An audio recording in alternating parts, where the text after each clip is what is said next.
Amazon PPC पे ज्यादा sales बनाने के लिए 3 ट्रिक्स और टिप्स आपको दे रहा हूँ, बड़े सिंपल है और आप विद इन 24 आवर्स जो है ना वो सेल्स बेटर करना शुरू कर देंगे और स्पेंड कम होना शुरू हो जाएगा। नंबर वन थिंग सर आपने ये करना है कि आपने अपनी ऑटो कंपेन्स में जाना है और वहां जाके आपने देखना है कि कौन से कीवर्ड्स जो हैं उसके ऊपर क्लिक्स आए हैं लेकिन हम उसके ऊपर सेल्स नहीं बना रहे, तो उसको आपने नेगेट कर देना है। Number one thing. Number two जो है वो टिप जो है ना वो डिफरेंट है कि आपकी ऑटो और मैनुअल कंपेन जो होती है उसके अंदर कीवर्ड्स एक दूसरे के साथ compete कर रहे होते हैं। ऐसे कीवर्ड कैनिबलाइजेशन हम कहते हैं, तो आपने कोशिश करनी है या तो कीवर्ड ऑटो में रखे या उसको अपनी मैनुअल कंपेन में ले आएंगे। लेकिन आई रिकमेंड कि जब आपको कीवर्ड प्रूवन रिजल्ट दे दे तो उसे वहां से ऑटो से निकालें और मैनुअल में ले आए, उसको कभी भी ऑटो में न रहने दें। और लोग ये करते हैं कि ऑटो में भी वो कीवर्ड्स चल रहे होते हैं और वही सेम कीवर्ड्स वो एग्जैक्टली अपने जो है वो मैनुअल और एग्जैक्ट कंपेज में भी शुरू कर देते हैं या फ्रेज में शुरू कर देते हैं, तो फिर वो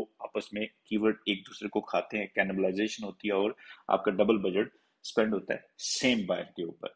तो सर जो तीसरा टिप है वो ये है कि आपने स्पेनिश कीवर्ड्स जो है ना उनको इग्नोर नहीं करना। स्पेनिश कीवर्ड्स के लिए आपने सेपरेट कैंपेन्स और पोर्टफोलियो डिजाइन करना, उनको मैनेज करना है। वेरी सिंपल ट्रिक्स, लेकिन इनके साथ जो है आप बड़ी आसानी से अपनी सेल्स को विद इन 24 आवर बूस्ट कर सकते हैं।